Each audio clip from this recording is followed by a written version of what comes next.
Good morning, folks. It is Saturday, July 5th, 2025, and today is the day that it all goes down. The Back to the Beginning Festival that takes place in Villa Park in Birmingham, England. Sadly, I won't be able to be listening in because I'll be at my work. I'll be very busy. And there are a couple times where the Wi-Fi at my workplace doesn't exactly work that well. I know I've had issues listening to various shows, various live streams, such and such and such because of the Wi-Fi that we have at our workplace. But I'm thinking maybe a few people, well, let me take that, hundreds of people will probably record portions of this event on their cell phones and upload it to either Facebook, Instagram, TikTok, or YouTube. Most likely. And we all know the hype around this festival. The final performance of the almighty Black Sabbath will be taking place. It will also be the final performance of Ozzy Osbourne as a solo artist. Osbourne, as everyone knows, has Parkinson's disease. He's had that for God knows how many years. I don't think I ever got the word on what year he was officially diagnosed with this condition. But nonetheless, he's going to give it his all. He's going to do the very, very best he can. Now, what makes this special is the fact that along with Sabbath, Metallica, Pantera, Slayer, Guns N' Roses, and many others from the hard rock heavy metal spectrum will be there as well. Oh, Lizzie Hale from Hailstorm is going to be there as well. And not only are going to be helping out singing some of those early songs from both Ozzy and Sabbath, but they're going to be there to pay homage, to pay respect, to say thank you for all you've done for heavy metal. In fact, even Judas Priest paid their homage to Sabbath by covering one of their most well-known songs, War Pigs, which, by the way, they did a very damn good job at doing. I advise everybody to check it out.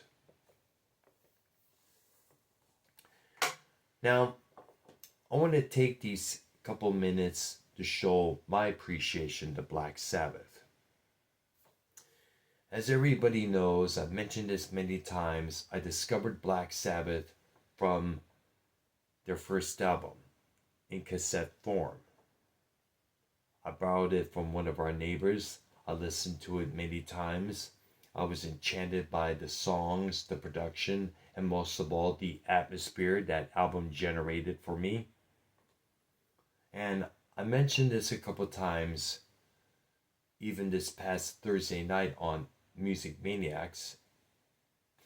I mentioned that I took my old guitar amplifier, made of plastic at that time, my Tiesco guitar, couple guitar chords, and this was way before I got me my first distortion pedal, and I tried to recreate that atmosphere by playing various songs from that record, trying to create that feel that I got from listening to that album.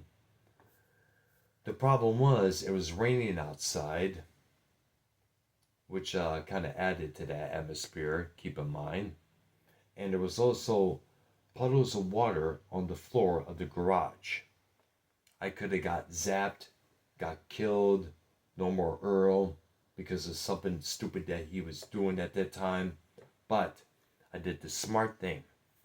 I took the guitar cord connected from the guitar to the amplifier off the floor and put it on one of the shelves. In fact, the amplifier itself, which was about this big, made of plastic, as I mentioned, was on the shelf.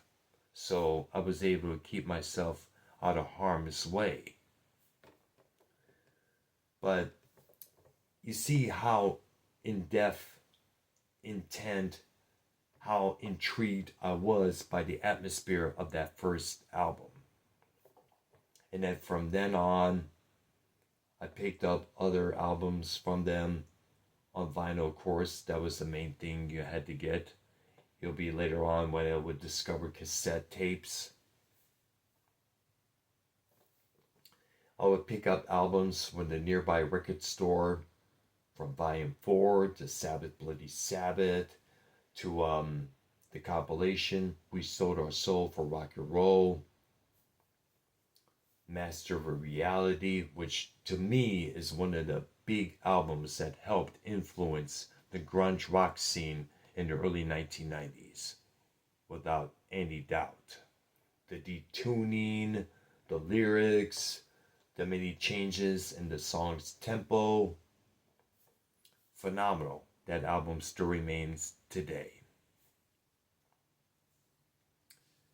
Now, years on down, I would also appreciate the Black Sabbath when they had Ronnie James Dio as their frontman.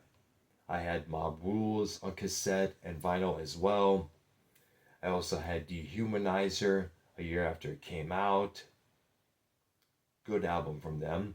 I also had Live Evil, which was, I guess you could say was produced good, but not necessarily good enough. The songs were loud, the production on the songs were pretty good, but the audience, they were turned down a little bit lower than the band itself. Why, I do not know to this very day.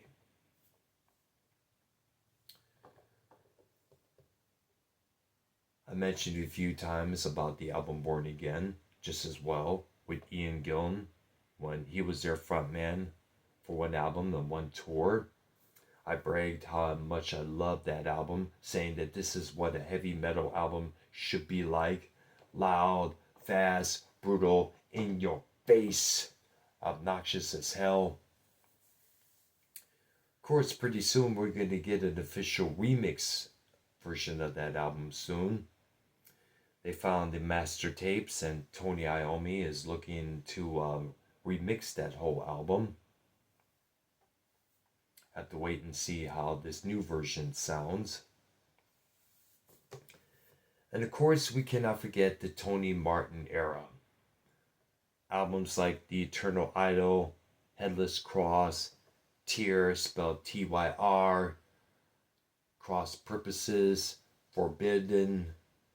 I mean, like, that still remains one of the most underrated and now fully appreciated eras of Black Sabbath.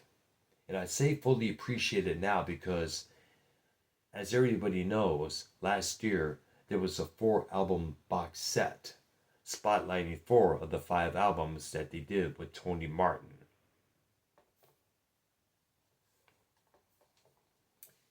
So now everybody is appreciating Black Sabbath.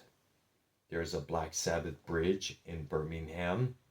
I've seen many photos and video reels of that on Facebook.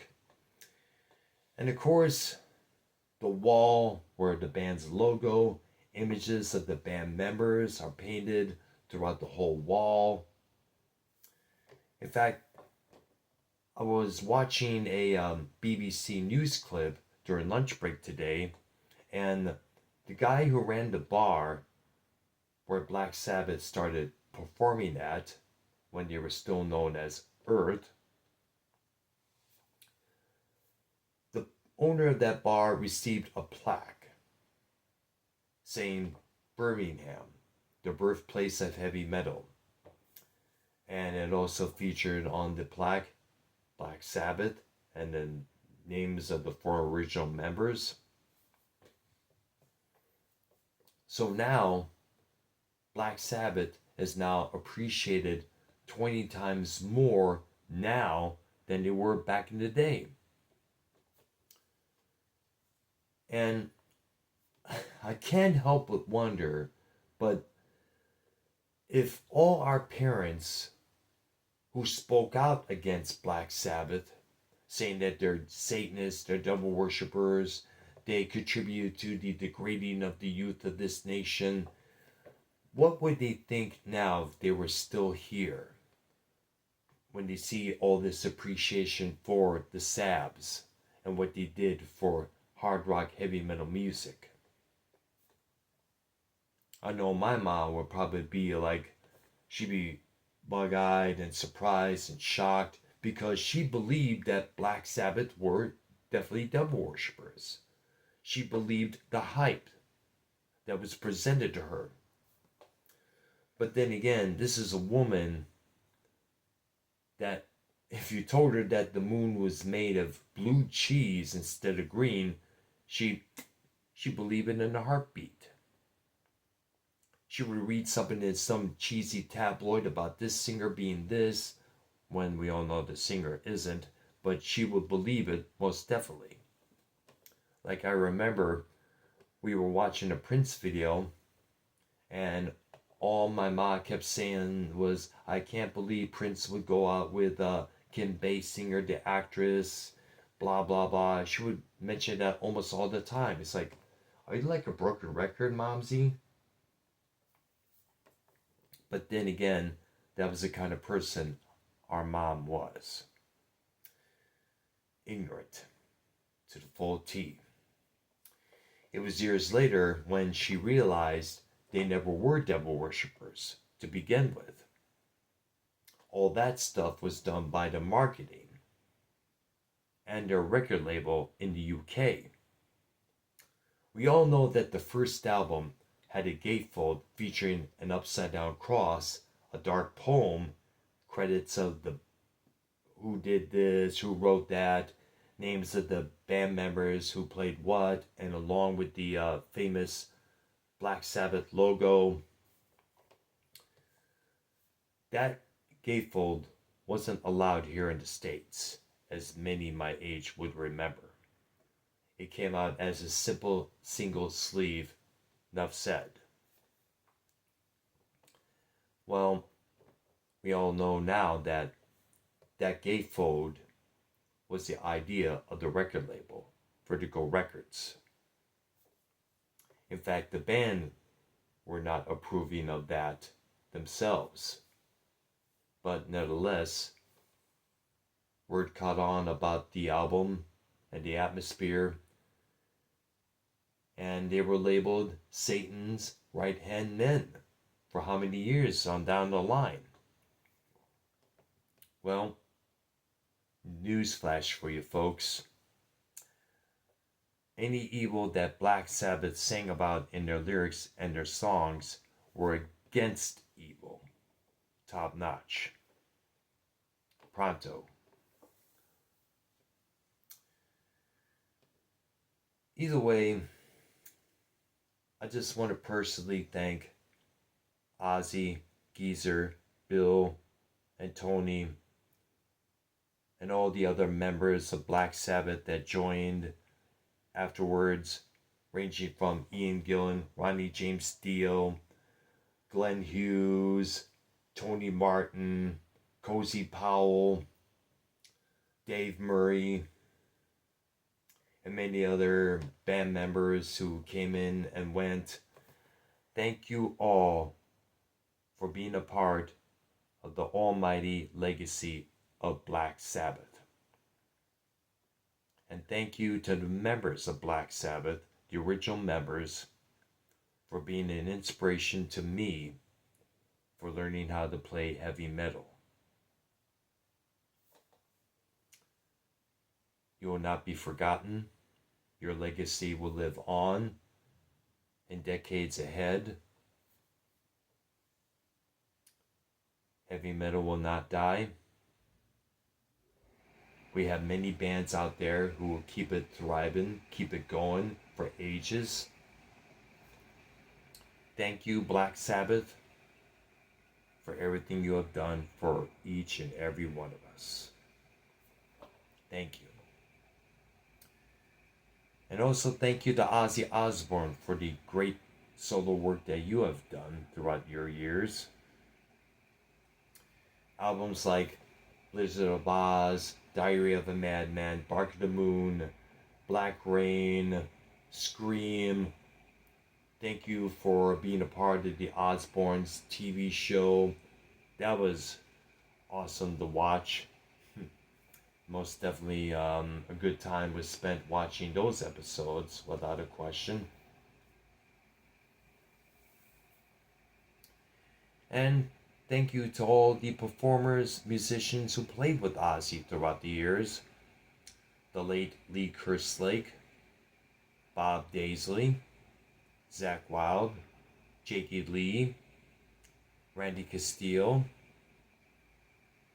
and many others who worked with Ozzy in the past. Thank you to you guys as well.